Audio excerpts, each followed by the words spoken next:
Hi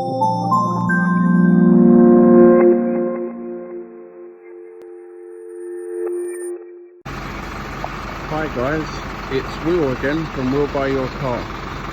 Today we're just down at one of the Surrey headquarters training centre with this end of life BMW 1 Series.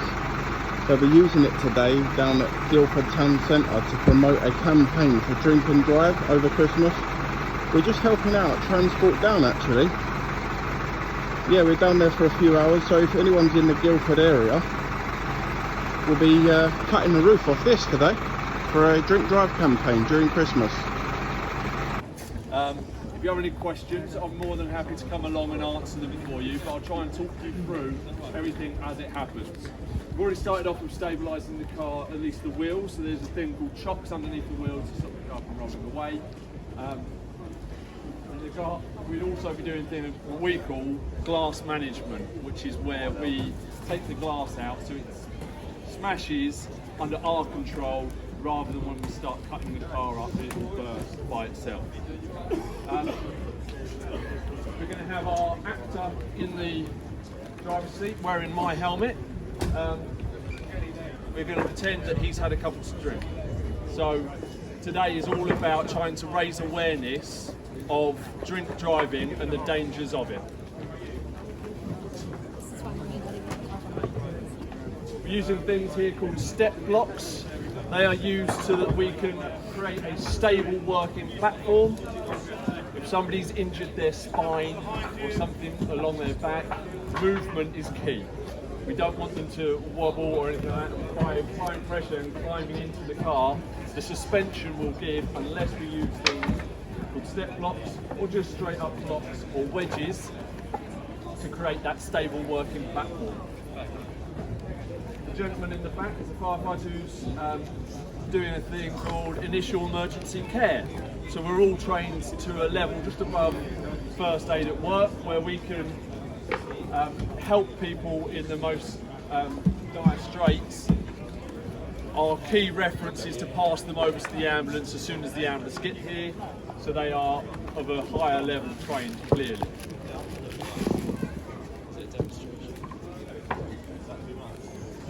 Firefighters would set up, as you see, we've set up a generator. That's to run all of our tools, which you can see down in a thing that we call a tool dump. We have what Americans would refer to as jaws of life, which will cut through metal. We also have a combi tool. It's called a combi tool because it can both spread things open and it can also cut.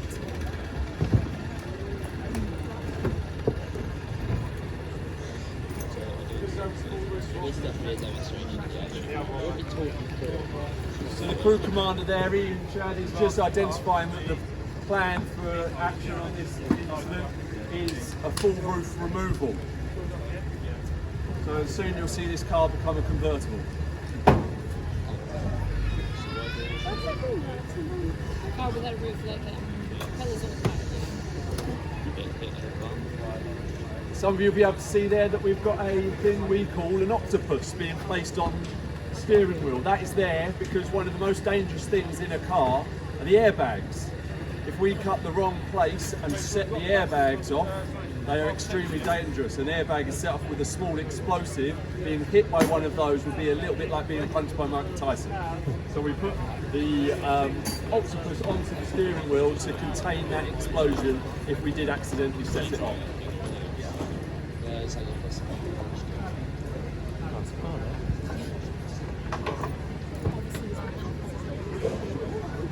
We try to do a thing called simultaneous working, where many people will be doing something at the same time, so that we can quickly work our way through this, help the casualty as quickly as possible. So you notice the boot, which is one of the heavier parts of the roof, will be removed first, so it's easier to then carry out and put out of the way. Wow.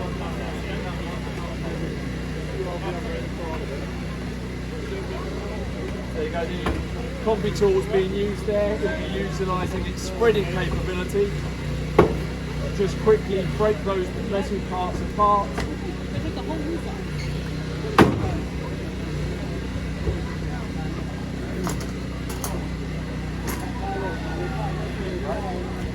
So that's the boot gone, which is quite a lot of weight.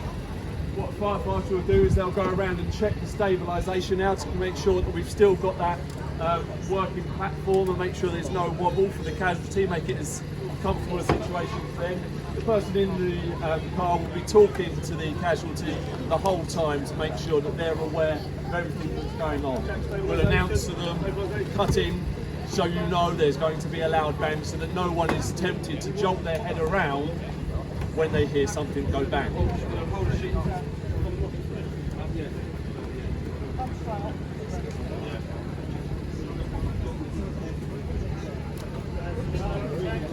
Firefighters will look behind the plastics that are within your cars when they're looking at cutting, because they want to make sure they're not going to be cutting any retentioners or anything like that. They will then scratch the outside of your car with a screwdriver to identify the perfect place to cut the car.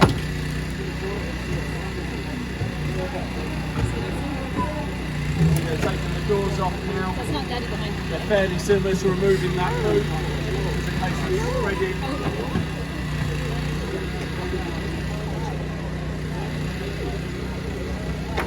It's a lot about communication. Talking to each other. If someone spots something that might work a little bit better, they'll look at moving a tool.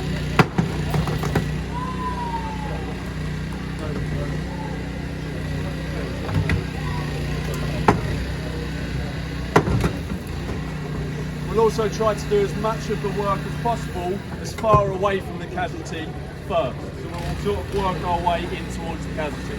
So the last thing to be cut will be the doors, the posts that are right next to the casualty inside the car.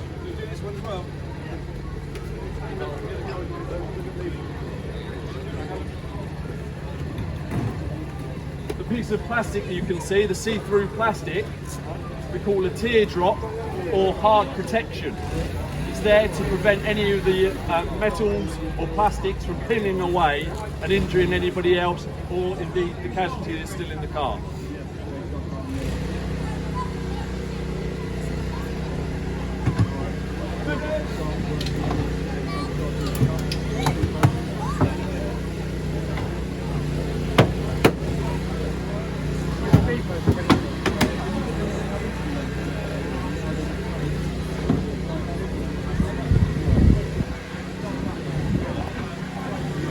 With regards to the casualty, we're looking at a thing called mechanism of injury. So we're looking at how he's actually ended up in this position to work out what sort of injuries they're going to have sustained. We'll notice things like the windshield having a bullseye on it, then we know that they're going to have an injured skull potentially.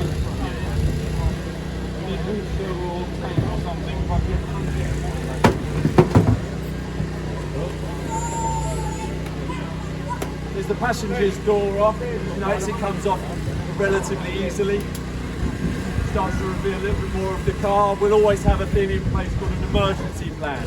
So if the casualty within the car needs to be brought out quickly, they don't even have to wait for the roof to come off. If it's more important to be out straight away, we'll whip them out of the door.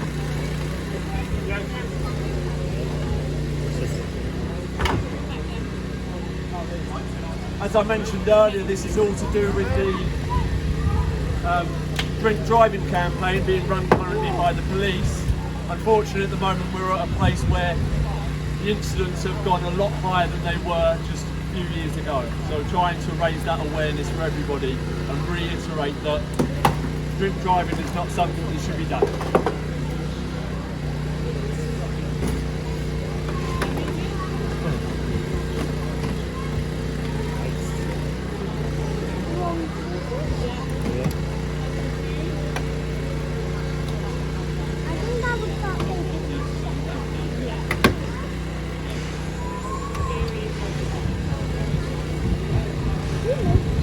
Tools are actually really quite heavy, so when you're lifting them up, coming in from different angles to try and get the best cut on a car, it can get quite tiresome. So often what we'll do is swap over and rotate the crews to make sure they don't get worn out.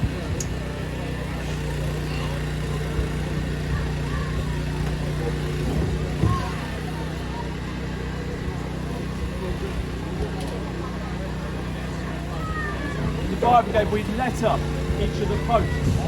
So the further forward the post is, this one will be A, the second one will be a B, and the final one will be C. So A, B and C posts, so that when the officer in charge or one of the firefighters wants to refer to one of the posts, they will call it A, B or C post.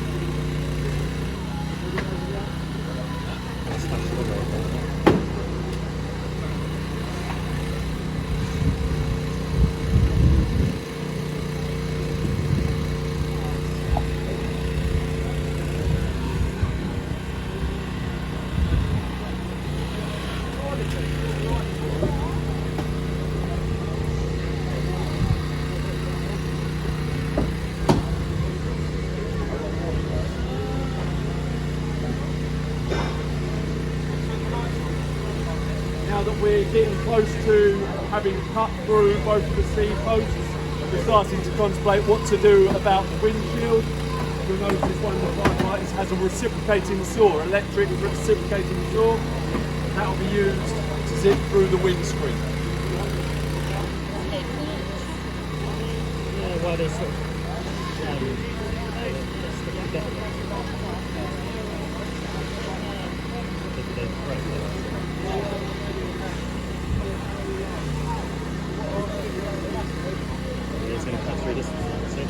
The bottle of water in the firefighter's hand has a hole poked into the top of it.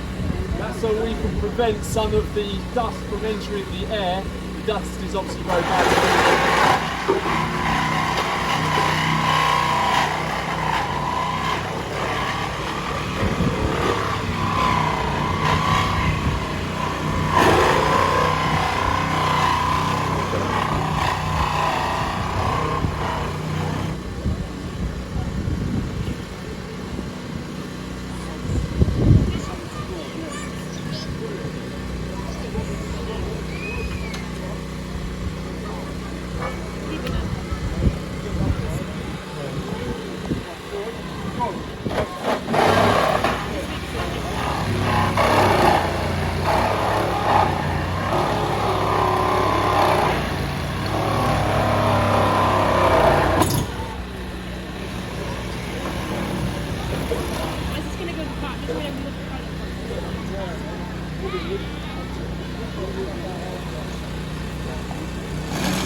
Quite a noisy part this bit, so I'm not talking over the top of it.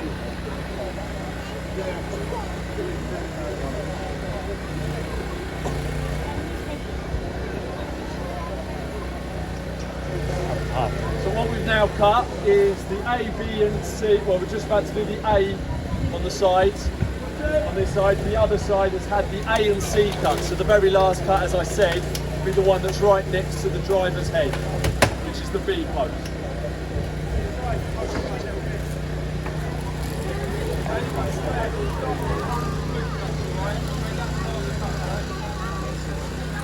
Before that B post gets cut, we'll make sure that there's plenty of hands available, because that roof will obviously drop a little bit as soon as it's cut.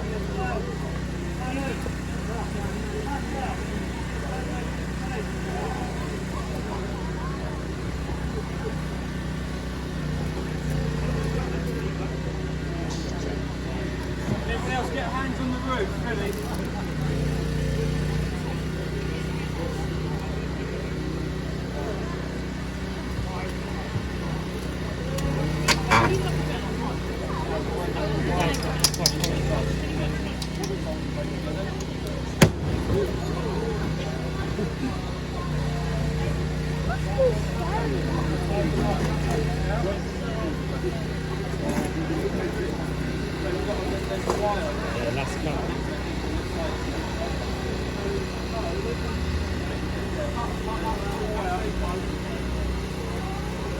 So And all the crews will talk to each other, they'll identify which direction they're going with the route. In this situation we decided we're going backwards with the route, so it'll be picked up nice and high, so it's clear of everybody, and then carried backwards. Plenty of hands on it to carry it.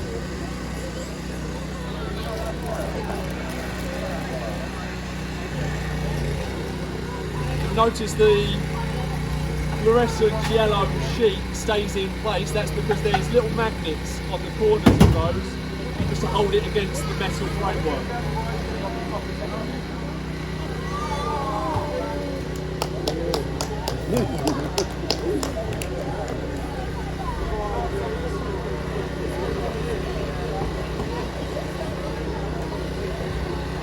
Use a thing, so the fluorescent sheet, we refer to it as sharps covers.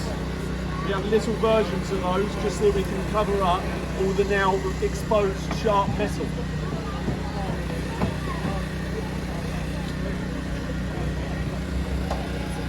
Again, you'll notice that they check all of the stabilisation.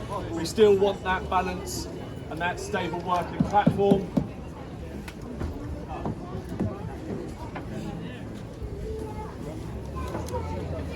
And the big white board is called a spinal board. We're going to use that to slide the casualty onto and try and manipulate him onto it so he doesn't twist at all.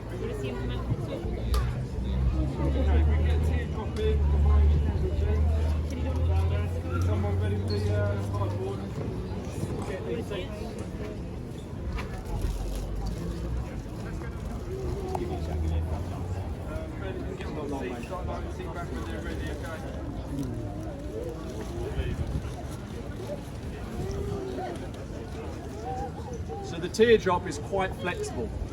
We use that first because if you can imagine trying to slide something that's rigid down between you and a chair, it's going to collide with your spine, and that's what we're trying to avoid. So we use a teardrop first, and we will slide the board down between the chair and the teardrop. Right, you ready for the board?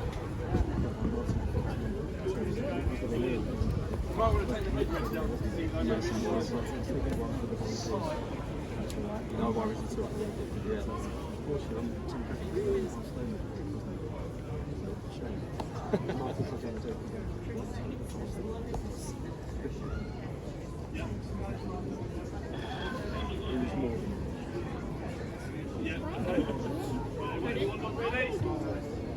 Ready, brace, go up. In case you didn't hear that, the command was, is anybody not ready? That is because if you were to shout out, is everybody ready? You won't hear the person that isn't. So we're looking for a response, no response to, is anybody not ready?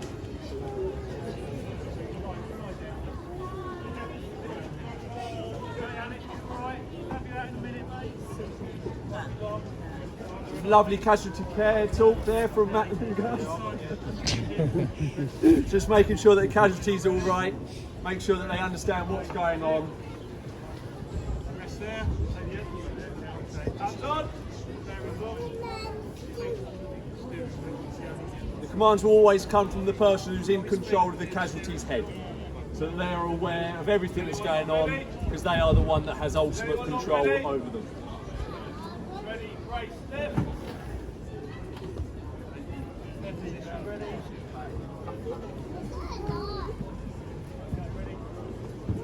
Go straight up the back, all hands on there. Anyone not ready? Okay, ready, brace, lift.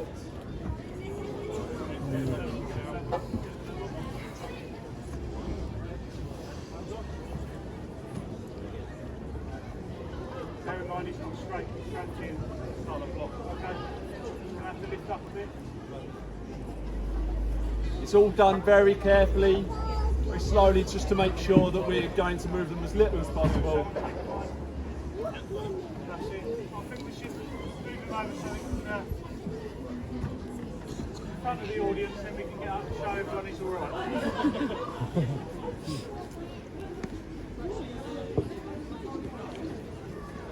I think he's alright.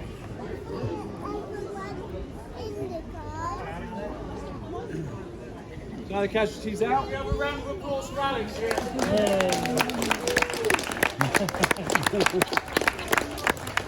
In a miraculous twist, it looks like he's all right. But in the true style of the why we're here, drink driving, the cops are a little bit suspicious of Alex, so I'm going to hand him over to the cops. So whilst Alex is looking a bit sheepish over there,